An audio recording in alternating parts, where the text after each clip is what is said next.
अब इसका पाप का घड़ा भर चुका है हेमंत सोरेन सरकार का। अब जनता के बीच में जनता से इस घड़े को फुटवाने का काम भाजपा कर रही है। ढिंढोरा है आदिवासी सरकार, लेकिन एक कोई काम ऐसा बता दें जो नया किया हो और सीधे समूचे आदिवासी समाज के हित।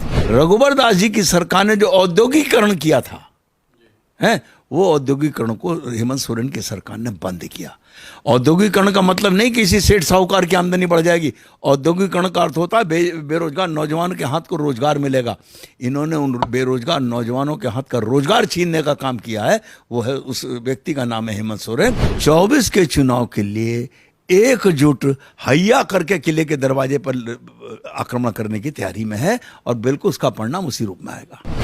सर, एक जो सवाल ये है कि दीपक प्रकाश जी जो अभी मौजूदा प्रदेश अध्यक्ष हैं, पार्टी के भीतर जो कार्यकर्ताओं के मन का जो सवाल है वो ये है कि भाई इनका टेन्योर पूरा हो गया।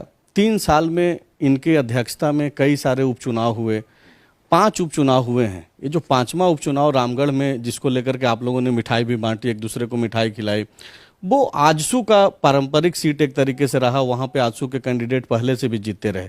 लेकिन बाकी का जो 4 चुनाव जो सीधा आप लोगों ने लड़ा, भाजपा और महागठबंधन के बीच में जो लड़ाई हुई, उसमें आप लोगों को लगातार शिकस्त मिली। तो अब लोग ये बोल रहे हैं कि भाई क्या दीपक प्रकाश का जो टेन्योर पूरा होने के बाद भी ये कंटिन्यू करेंगे? ये हैं, मतलब एक्सटेंशन में है दीपक प्रकाश, किस भूमिका में है? नमस्कार, इस वक्त जब यह इंटरव्यू शूट हो रहा है, तारीख 9 अप्रैल है, साल 2023, यानी कि 2024 आने में महज ही कुछ महीने बचे हैं। 2024 में लोकसभा का चुनाव होना है और हमारे साथ इस वक्त झारखंड बीजेपी के प्रभारी लक्ष्मीकांत वाजपेयी जी हैं। इनका एक और परिचय है कि ये राज्यसभा के सांसद हैं, पार्टी के मुख्य सचेतक भी हैं राज्यसभा के अंदर। सर, झारखंड की जो जिम्मेवारी आपको मिली है और पहला जो सर आने वाला जो इलेक्शन है 2024 में, वो लोकसभा का होना है। 11 तारीख को एक बड़ा कार्यक्रम रखा गया है। बोला गया है कि हेमंत हटाओ झारखंड बचाओ का नारा दिया गया है भाजपा की तरफ से। ये नारा क्यों देना पड़ रहा है और ये जो कार्यक्रम तय किया गया है 11 तारीख को, क्या इसको शुरुआत के तौर पे देखा जाना चाहिए? झारखंड प्रदेश में मुझको पार्टी ने संगठन की दृष्टि से भेजा है और मेरा काम है यहाँ संगठन को मजबूत करना और यहाँ के संगठन के नेतृत्व में राजनीतिक गतिविधियां कराना। मैं यहाँ राजनीति करने के लिए बिल्कुल नहीं आया। लेकिन जहां तक 11 अप्रैल के इस प्रदर्शन का, इस आयोजन का सवाल है, ये यहाँ के प्रदेश नेतृत्व ने प्रदेश कार्य समिति की बैठक में देवघर में तय किया था और ये तय किया था कि बहुत जल्दी हेमंत सोरेन की सरकार के खिलाफ सड़क पर संघर्ष का प्रारंभ किया जाए। बाद में कोर कमेटी की बैठक में 11 अप्रैल की तिथि तय करके यहाँ के नेतृत्व ने ये तय किया और यहाँ का नेतृत्व पूरी ताकत से इसको सफल बनाने में लगा हुआ है। चाहे दीपक प्रकाश जी हों, चाहे क्या नाम है आदित्य साहू जी हों, चाहे प्रदीप वर्मा जी हों, ये सब लोग लगातार लगे हुए हैं जगह जगह जाकर, और अन्य सभी कार्यकर्ता। कुल मिलाकर इस कार्यक्रम के माध्यम से जो सरकार की कमियां हैं उसको उजागर करने का काम हम भारतीय जनता पार्टी के कार्यकर्ता करेंगे और जनता को यह विश्वास दिलाने का काम करेंगे कि इन समस्याओं से निजात अगर कोई दिला सकता है तो भारतीय जनता पार्टी दिला सकती है। समस्याएं क्या क्या हैं? बेरोजगार नौजवानों को ठगा है इन्होंने, महिलाओं की स्थिति बिल्कुल सुरक्षित नहीं, महिलाओं के साथ दुर्घटनाएं हो रही हैं, बलात्कार हो रहे हैं, ये सरकार कोई कार्रवाई नहीं कर रही। तुष्टीकरण की पराकाष्ठा सरकार ने कर दी है। भ्रष्टाचार में सरकार आकंठ डूबी है। और अगर मैं 2 लाइन में कहना चाहूं, 2 शब्दों में कहना चाहूं, तो झारखंड में ना तो बेटी सुरक्षित है और ना झारखंड की खनिज संपदा सुरक्षित है। हेमंत सोरेन की सरकार दोनों के साथ छल कर रही है और भ्रष्टाचार को जन्म दे रही है। उसके खिलाफ भारतीय जनता पार्टी सड़क पर आ रही है और जनता को ये विश्वास दिलाने के बाद हम जनता का विश्वास अर्जित करेंगे और आगामी लोकसभा चुनाव में इस अर्जित विश्वास को, पेनल्टी कॉर्नर जो हमको मिलेगा, इसको गोल में तब्दील करके हम सरकार बनाएंगे। और एक बात और हम कहना चाहते हैं, सारे देश में चर्चा है डबल इंजन की सरकार। जहां जहां पर राज्यों में भाजपा की सरकार है और केंद्र में हमारी सरकार है, वहां पर निश्चित तौर पर डबल इंजन की सरकार का लाभ विकास में मिल रहा है। लेकिन जहां भाजपा की सरकार राज्यों में नहीं है, वहां राजनीतिक कारणों से वो राज्य सरकार है, वो दल केंद्र की अच्छी योजनाओं को अपने राज्य में लागू नहीं कर रहे, अर्थात अपनी जनता को उसका लाभ नहीं देने दे रही हैं, इसलिए कि कहीं श्रेय नरेंद्र मोदी जी को न मिल जाए। ये कितना रोक लें। आदरणीय नरेंद्र मोदी आज विश्व का सर्वाधिक स्वीकार्य नेतृत्व है और देश में कश्मीर से लेकर कन्याकुमारी तक भारत माता इनके हाथ में सुरक्षित है, ये विश्वास सामान्य जनता में है। सर, दो तीन बातें आपने कही। एक तो कि डबल इंजन की सरकार का बेनिफिट जो मिलता है यहाँ नहीं मिल पा रहा है। हालांकि पिछले चुनाव में डबल इंजन की सरकार को रिजेक्ट कर दी झारखंड की जनता ने। उसकी वजह क्या रही, पार्टी ने देखा ही होगा, एनालिसिस किया होगा। लेकिन सर, एक सवाल अभी ये है, बात की सवाल भी हम लोग लेंगे। सवाल ये है सर कि इस 3 साल 4 महीना लगभग होने को है, इतना एक बड़ा आंदोलन नहीं कर पाई पार्टी, और इतने वक्त लग गए, लंबे वक्त है। 3 साल 4 महीना का वक्त छोटा नहीं है। मुद्दे कई सारे थे, जैसा कि आप खुद गिना रहे हैं, भ्रष्टाचार का हो, सुरक्षा को लेकर के हो, तो क्यों इतना वक्त लग गया? क्या अब वाजपेयी जी के आने के बाद जो है तेजी दिखेगी इसमें? और भगवान कृष्ण ने भी 100 गलती तक माफ किया था और 101वीं गलती पर गर्दन काट दी थी। हमने भी इसके पाप का घड़ा पकने का और भरने का इंतजार किया है। अब इसका पाप का घड़ा भर चुका है हेमंत सोरेन सरकार का। अब जनता के बीच में जनता से इस घड़े को फुटवाने का काम भाजपा कर रही है। जो पाप का घड़ा का जो जिक्र आप कर रहे हैं, यानी कि भ्रष्टाचार की बातों को आप एक तरीके से बोलना चाह रहे हैं।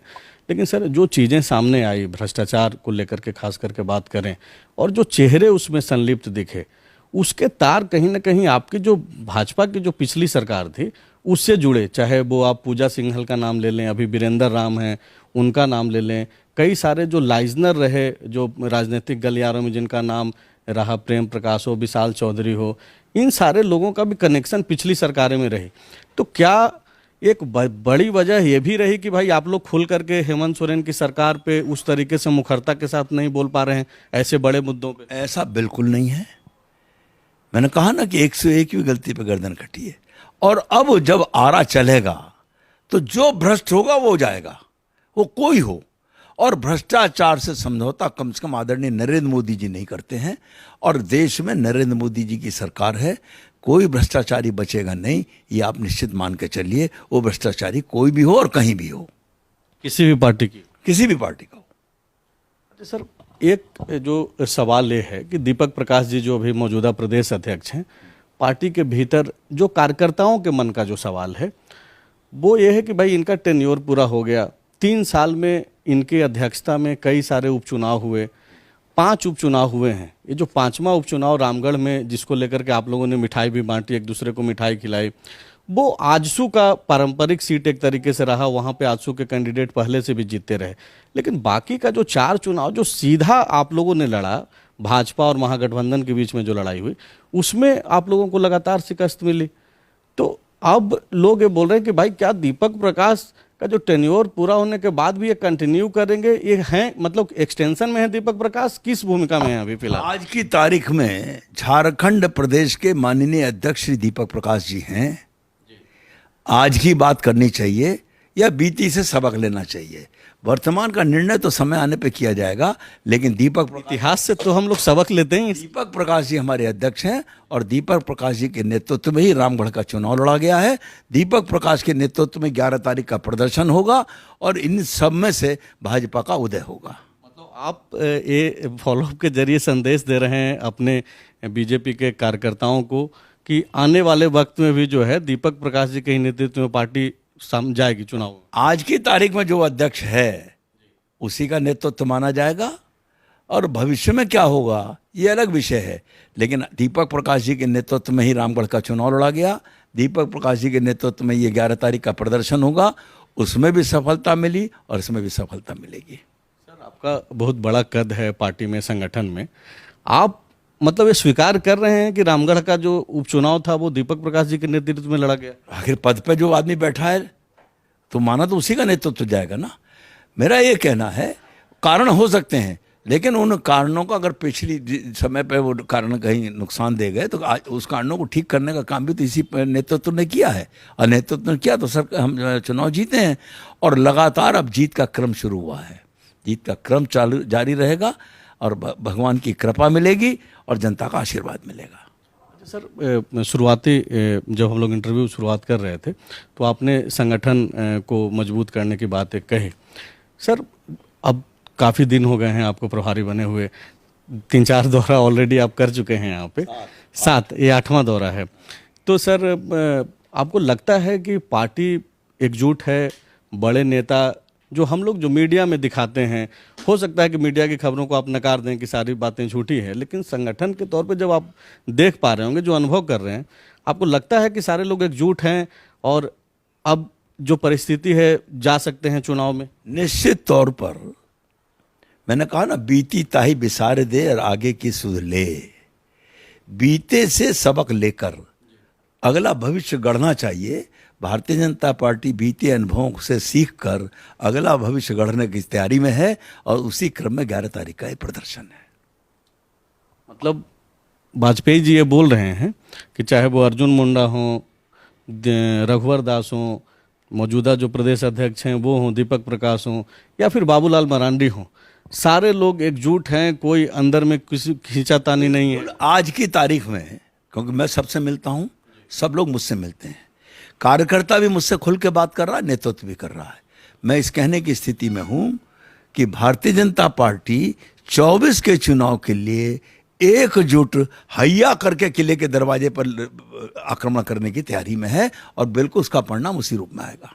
तो मुझे लग रहा है सर कि कार्यकर्ता जो है वो डरते हैं शायद आपसे, क्योंकि वो खुल करके नहीं बता पा रहे हैं। कार्यकर्ता बोल रहे हैं कि भाई कौन नेतृत्व कर रहा है पता ही नहीं चल रहा है यहाँ पे, वो स्पष्ट हो जाए। जैसे अगर वाजपेयी जी बोल दें कि हाँ भाई फलाने आदमी जो है, फलाने नाम का शख्स ही लीड करेगा, वही नेता है बीजेपी जी। आज जो नेता है उसको बता रहे हैं।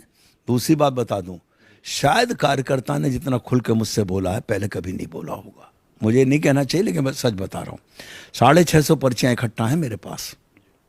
मैं जब पर्चियाँ बांट देता हूँ जिले की बैठक में, अपना नाम और मोबाइल नंबर लिखो और जो चाहते हो लिख के दे दो, और फिर उनके जिला वाइज चार्ट बने हुए हैं मेरे पास।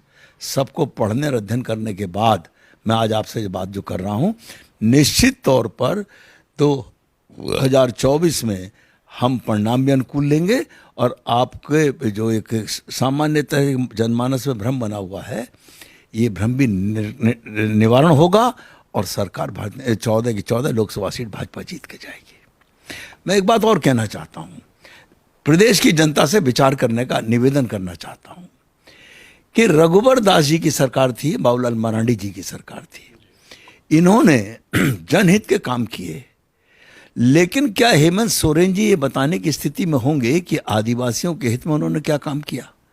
ढिंढोरा है आदिवासी सरकार, लेकिन एक कोई काम ऐसा बता दें जो नया किया हो और सीधे समूचे आदिवासी समाज के हित में हो। नंबर 1, रघुवर दास जी की सरकार ने जो औद्योगिकरण किया था, है, वो औद्योगिकरण को हेमंत सोरेन की सरकार ने बंद किया। औद्योगिकरण का मतलब नहीं कि किसी सेठ साहूकार की आमदनी बढ़ जाएगी। औद्योगिकरण का अर्थ होता है बेरोजगार नौजवान के हाथ को रोजगार मिलेगा। इन्होंने उन बेरोजगार नौजवानों के हाथ का रोजगार छीनने का काम किया है। वो है, उस व्यक्ति का नाम है हेमंत सोरेन, और हेमंत सोरेन की झारखंड मुक्त मोर्चा यूपीए सरकार। चूंकि हेमंत सोरेन तो यहाँ पे नहीं है, लेकिन हेमंत सोरेन जो दावा करते हैं वो बोलते हैं कि भाई हमने तो जनमानस के अनुरूप 1932 लाने का काम किया, ओबीसी आरक्षण देने का काम किया, विधानसभा से वो प्रस्ताव पास करा करके राज्यपाल के पास भी भेजा, लेकिन भाजपा जो है पीछे के दरवाजे से राज्यपाल के जरिए वो लौटा दी। सरना धर्म कोड का बिल जो है वो प्रस्ताव उसका पास करा के भेजा हुआ है। तो आप लोग फिर क्यों नहीं स्पष्ट करें? और एक सर सवाल इसी में ये भी है कि 1932 के मुद्दे पे भाजपा जो है सदन के अंदर साथ चली जाती है झामुमो महागठबंधन के साथ। अमित शाह जी जब आते हैं चाईबासा में कोल्हान में कार्यक्रम करने, तो वो बोलते हैं कि 1932 के जरिए हेमंत सोरेन जो है बांटने की राजनीति कर रहे हैं। तो स्पष्टता नहीं है मुद्दों को लेकर के। एक तरफ झारखंड बीजेपी के लोग चले जाते हैं उसके साथ। देखिए, मैं केवल एक लाइन कहूँगा इस पर। आदरणीय बाबूलाल मरांडी जी 1932 खाद्यान्न लाए थे एक विषय, और माननीय उच्च न्यायालय ने उसको निरस्त किया था। क्या वर्तमान की सरकार माननीय उच्च न्यायालय द्वारा उठाए गए उस समय के बिंदुओं का निराकरण करके लाई है? उत्तर है कि नहीं लाई है। वो लोग ये बोल रहे हैं सर कि 9वीं अनुसूची में डाला जाए। एक मिनट भाई, एक मिनट भाई, साइड ट्रैक क्यों करना चाहते हैं? अगर मन उनका साफ होता तो जो उच्च न्यायालय ने टिप्पणियां की थी उन टिप्पणियों का निराकरण करके अपनी विधानसभा में पास कर तो उनका अधिकार था। वो अपना अधिकार करना नहीं चाहते और दूसरे पे थोपना चाहते हैं।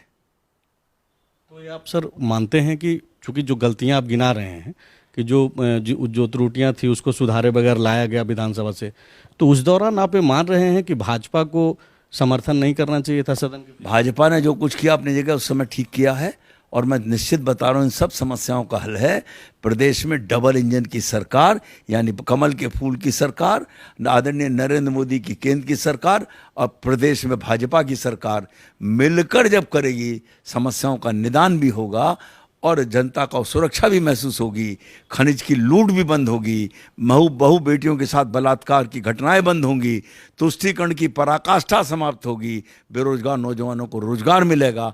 ये सब भाजपा की डबल इंजन की सरकार के कार्यकाल में होगा।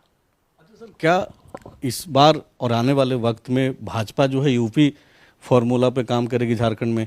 क्योंकि आप भी यूपी से हैं, क्षेत्रीय संगठन महामंत्री जो हैं वो भी यूपी से हैं, संगठन मंत्री भी यूपी से हैं, तो मतलब क्या यूपी का फॉर्मूला कारगर होगा? क्योंकि आप 2014 में जो वहाँ पे काम किया यूपी में, वो पूरे देश भर में मिसाल है, एक मिसाल के तौर पे अब भी जिक्र होता है उसका। उत्तर प्रदेश की चर्चा मैं यहाँ नहीं करूँगा। ये बात कोइंसिडेंस है कि प्रभारी के रूप में मैं यहाँ उत्तर प्रदेश से आ गया। आदरणीय करमवीर जी माननीय संगठन मंत्री हैं, वो उत्तर प्रदेश के, ये कोइंसिडेंस है। लेकिन रणनीति और राजनीति के आयाम स्थानीय स्तर की परिस्थिति के अनुसार घड़े जाते हैं, हम उसी के अनुसार घड़ रहे हैं। झारखंड की आवश्यकता, झारखंड की परिस्थिति, झारखंड के नेतृत्व और कार्यकर्ता का जो मानस है, उसके हिसाब से अपने कार्यक्रम के अनुसार हम उसी लाइन पर चलकर प्रदेश में भाजपा की सरकार बनाएंगे। सर 3-4 सवाल और है जो हम लेंगे ही आपसे अगर वक्त है तो। ये ट्राइबल बहुल स्टेट है, पिछला जो विधानसभा का जो परिणाम आया उसमें 28 जो सीटें सुरक्षित है, उसमें ज़्यादातर मैक्सिमम जो है 26 के आसपास बीजेपी महागठबंधन के पास चला गया। 2 सीटें, एक खूंटी और तोरपा नीलकंठ सिंह मुंडा और कोचे मुंडा, शायद कोचे मुंडा ही ना, वो जीत करके आए। तो सर इसको कैसे आप बढ़ाएंगे? ट्राइबल चेहरा बाबूलाल मरांडी आपके पास हैं, अर्जुन मुंडा हैं, लेकिन एक्सेप्टेंस आदिवासियों के बीच में नहीं हो पा रही है। हम लोग जब लगातार जो ये उपचुनाव हुए, चारों उपचुनावों में भी हम लोग लगातार रहे, कवरेज करते रहे, हम लोग फील कर पा रहे थे कि वो अपील कर जरूर रहे हैं लेकिन उन लोगों तक पहुंच नहीं पा रहा है, वो भरोसा नहीं बन पा रहा है। तो इस पे कैसे आप लोग जो है काम करेंगे? वर्तमान सरकार ने पिछले चुनाव में आदिवासी जनता को भ्रम में रखकर उनका मत हासिल किया था। वो जनता का भ्रम निवारण हो चुका। वो कितने आदिवासियों के हैं, कितने आदिवासी हितैषी हैं, वो सब स्पष्ट है, जग जाहिर है। और फिर वो एक लाइन कहूँगा कि बीती ताही बिसार दे, आगे की सुन ले, उसी पद्धति पर हम काम कर रहे हैं। अब की बार भारतीय जनता पार्टी और कमल का फूल ही आदिवासी क्षेत्रों से आशीर्वाद प्राप्त करेगा। सर एक चेहरा संथाल में लाया गया था, हेमलाल मुर्मू, आप नाम सुने होंगे। अभी वो फिर से 11 तारीख को, जिस दिन भाजपा बड़ा कार्यक्रम करने जा रही है पूरे रांची में, स्टेट भर से लोग जुटेंगे, उसी तारीख को हेमलाल मुर्मू जो है झामुमो में घर वापसी कर लेंगे। देखिए, राजनीतिक लोग अपनी राजनीतिक परिस्थिति और आवश्यकता के अनुसार यदि जा रहे हैं तो हम उसको रोक नहीं सकते। वो दिन छाट रहे हैं, वही जिस दिन हम प्रदर्शन करें तो इसका भी कोई फर्क नहीं पड़ेगा। वो एक व्यक्ति है हेमलाल मुर्मू। यहाँ पूरी भारतीय जनता पार्टी की ताकत सड़क पर होगी और राष्ट्रवादी ताकत सड़क पर होगी। भ्रष्टाचार के खिलाफ आवाज लगाने वाली ताकत सड़क पर होगी। महिलाओं के साथ अत्याचार का विरोध करने वाली सरकार सड़क पर होगी। बेरोजगार के नौजवानों को छलने की बात कहने वाली ताकत सड़क पर होगी और भ्रष्टाचार का विरोध करने वाली ताकत सड़क पर होगी। कुल मिला खनिज लूट को बंद करने की मांग करने वाली जनता सरकार सड़क पर होगी। इसलिए सड़क हमारी होगी, बाद में सरकार हमारी होगी। अच्छा सर, एक जो मौजूदा जो आपके जो सांसद हैं यहाँ पे लोकसभा में 12 सीटें आपके पास है, 14 कुल लोकसभा की सीटें हैं यहाँ पे। चूँकि तैयारी सारी पार्टियां जो है अपने अपने हिसाब से करना शुरू कर दी है, आप लोग भी लगातार कर ही रहे हैं, 11 को बड़ा कार्यक्रम होना ही है आप लोगों का। लोग ये उम्मीद क्या करें कि जो अभी मौजूदा जो सांसद हैं उन्हीं को उम्मीदवारी मिलेगी फिर से, या फिर नए लोग जो पार्टी के साथ लगे हुए हैं, पार्टी के विचार के साथ लगातार काम कर रहे हैं, बने हुए हैं, उनको भी मौका मिलेगा? ये कोई अधिकार डॉक्टर लक्ष्मीकांत वाजपेयी के पास नहीं है। मैं संगठन का प्रभारी हूं, किसी प्रकार के चुनाव और चुनाव की व्यवस्था प्रत्याशी का प्रभारी नहीं हूं, नंबर एक। दूसरी बात है, ये काम राष्ट्रीय नेतृत्व का है और जैसा समय होगा, जैसी आवश्यकता वो निर्णय करेगा, उसमें लक्ष्मीकांत वाजपेयी का कोई रोल नहीं होगा। एक आखिरी सवाल, इसके बाद इंटरव्यू समाप्त कर देंगे। ये आप लोग सर पूरा फोकस एक व्यक्ति पे कर रहे हैं, हेमंत सोरेन पर।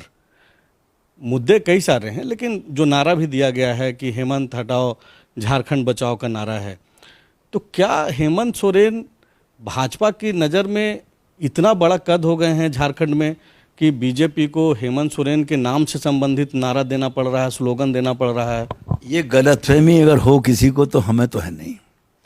सरकार का मुखिया इसलिए उसका नाम दिया जाएगा। आपको पहले ध्यान होगा, इंदिरा लाओ देश बचाओ कांग्रेस कहते थे, हैं? देश से बड़ा तो इंदिरा गांधी नहीं थी, देश से बड़ा कोई नेता नहीं है, इसलिए वो तो एक सिंबल है। क्योंकि सरकार में सरकार तो यूपीए की है, झारखंड मुक्ति मोर्चा, राजद और कांग्रेस की मिलीजुली सरकार है, तो हम तो यूपीए की सरकार को पलटने की बात कर रहे हैं। मुखिया क्योंकि हेमंत सोरेन है तो वो मुखिया के नाते हैं, बाकी कोई उनकी व्यक्तिगत आइडेंटिटी या व्यक्तिगत चिंता भारतीय जनता पार्टी को नहीं है। तो आप लक्ष्मीकांत वाजपेयी जी का ये इंटरव्यू देख रहे थे। झारखंड बीजेपी के प्रभारी हैं, राज्यसभा सांसद भी हैं। ये बोल रहे हैं कि हेमंत सोरेन कोई चेहरा नहीं है, बल्कि वो सरकार का चेहरा है, इसलिए भाजपा जो है उनके नाम का स्लोगन दे रही है। लेकिन जो मुद्दे हैं भाजपा के लिए, वो भ्रष्टाचार हटाने को लेकर के है, युवाओं को रोजगार देने को लेकर के है। और एक खास चीज जिसपे जोर दे रहे हैं वाजपेयी जी, वो ये बोल रहे हैं कि अगर डबल इंजन की सरकार झारखंड में होगी तो यहाँ पे जो विकास की रफ्तार है वो और तेज हो गई। शुक्रिया। TheFollowUp.in.